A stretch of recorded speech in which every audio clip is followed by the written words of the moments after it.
moms who are struggling, who the fathers are disowning the children, and you ain't even got a kid. You can't even give that man a kid, and you talking about marriage when the marriage really and truly do not exist. You get what I'm saying? So I hated the fake script. So then my head started to I felt this wheel in my head. And then a voice says, step on the dress. So I step on it. I was about to ask her, what was all of that about? Step on the dress. And she was forced to get out of the dress because Amari refused to take her feet off it. When the security guards got my feet off it, then I held on to the dress. And in my mind, I said, it's you gonna have to strip. You understand? So she had to strip down. But hold on, Amari. Clash, we don't stay. I forgot about the clash. Apparently you forgot about the clash. Because that's what I wanted to know. It wasn't a dress showdown. It's all about lyrics. I forgot about it. How did you prepare in terms of lyrics for the clash? If she didn't come in the wedding dress, how do you prepare for that? Stop. Destiny was supposed to perform with me in the background, harmonize for me. I was gonna start the show by saying, stop call out my name. When you are trying to do my brain, crab loud, stop call out my name.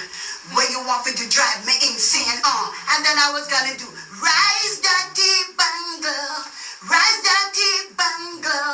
And then I would have done Nico, you mash up my life. So I had the whole thing planned out, but none of that happened. Explain to us why none of that happened. Because after I took off the dress, I realized that the White Witch of Rosal had on the veil. Hold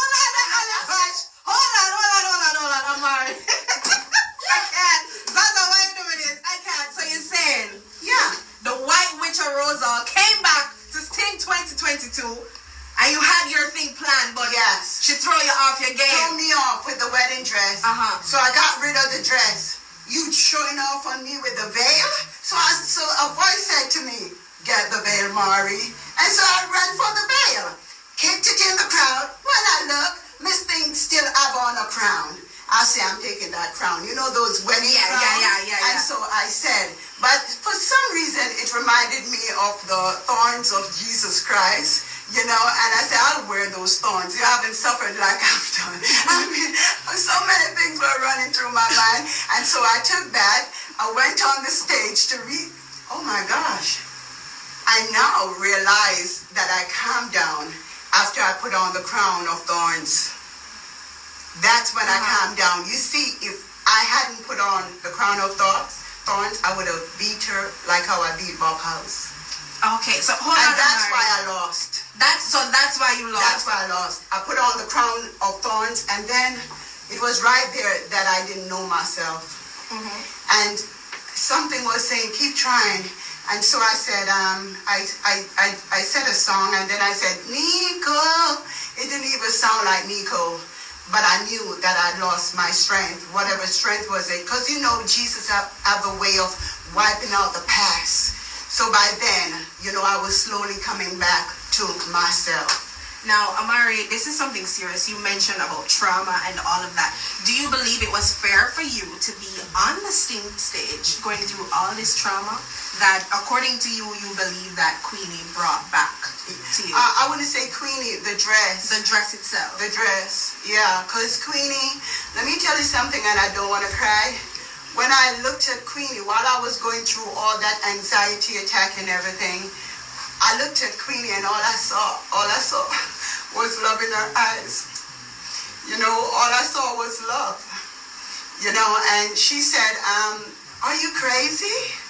You know, and then she sang a song for me. She said, I love you, you know? Yeah. How did you feel about that? Because I love according to what we saw on stage, as soon as she sang that, you were ready to attack. No, because it was a Barney song. So she's reminding me of the 13 kids that I had to raise all by myself. Because that's the song that I would sit and sing to my children, my very children that were taken away by the government.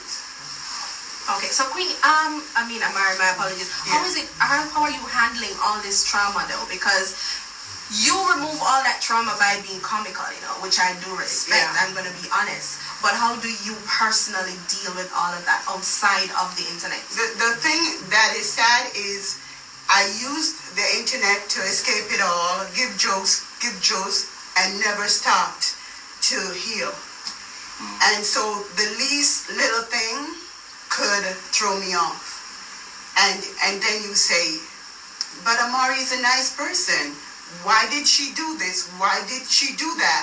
But you got to realize that this is a woman who got pregnant like 17 times, had 2 miscarriages, 2 abortions, gave birth to 13 children.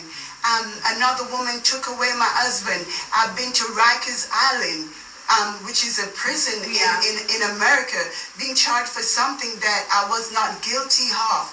I lived on the streets of New York. I lived on the streets of Florida like a homeless person. No one to help me. I had truck, buses, and everything in Jamaica. And whoever had them wouldn't even send $10 to save me. I begged on these streets. You know what I mean? So people are forgetting about all that I've been through. I've been through so much. So is it that what this song is talking about? This song that we're hearing? I Pray, I actually wrote that when the people in Jamaica were in the lockdown, and many of them were like, Mr. Prime Minister, we're hungry. We understand the lockdown, but it's terrible being locked in with no food. And so I pray that you will be okay. You understand? Because I worry about that. But I'm glad that I went through so much because it caused me to have more love and empathy for the people, especially the children, the elderly, and the single mothers, the pregnant women, the pregnant teens, all these people, the non-working father. I have so much love and empathy for them. Now, for persons who might be going through this very same trauma or even worse, what advice would Amari give to them? I would tell you that you ought to live one day at a time. And at no time should you give up on your faith in Jesus Christ, because he's the only answer. I remember being on the street, no food. That's 6 of us on the street, no food. And I said, Father God, please help me. And I saw a church, and he said, go over to the church and tell them to help you. I went, and they said, sorry. And some were like, let her get out of here. We're having a meeting. We can't talk to you now. And then I went to Burger King with the kids, and I sat down. I was tired. I was hungry. We all fell asleep. And then someone ran into Burger King and said, hey, you're the lady who came asking for help? Well, guess what? After you left, my mother-in-law turned to me and said, that's a woman of God, and God said to feed her. And they bought us a lot of food and put us in a hotel for 2 nights. So God is truly amazing. I believe that. I do agree. And Amari, somebody's asking on our live on Sun City, did you actually get your children back, the one that were taken from you by the government? No, I never got back my children. David is one of my sons that his father took him. When I lost the 6 kids, I said, God, please help me.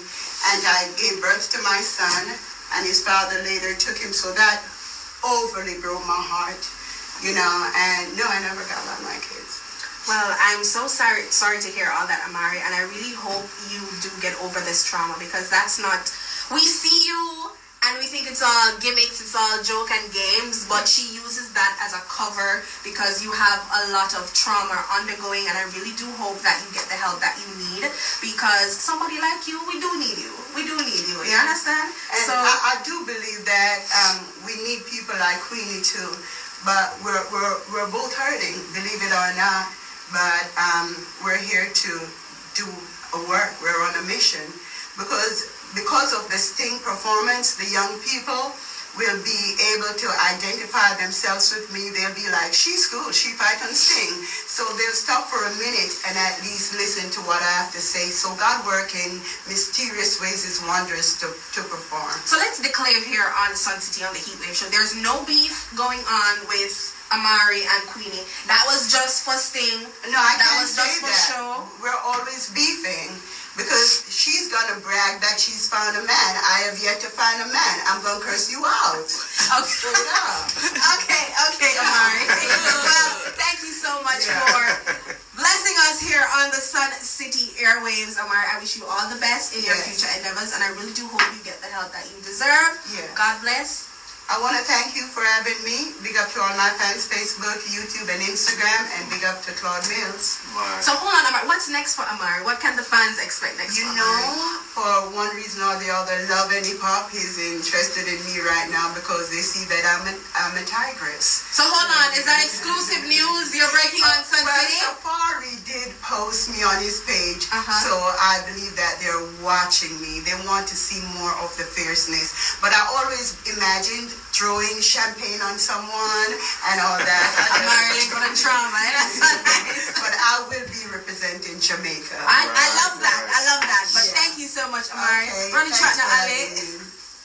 I do it live a cappella. Come let you go have a track. Or if you want to do this one on the same minute, run it.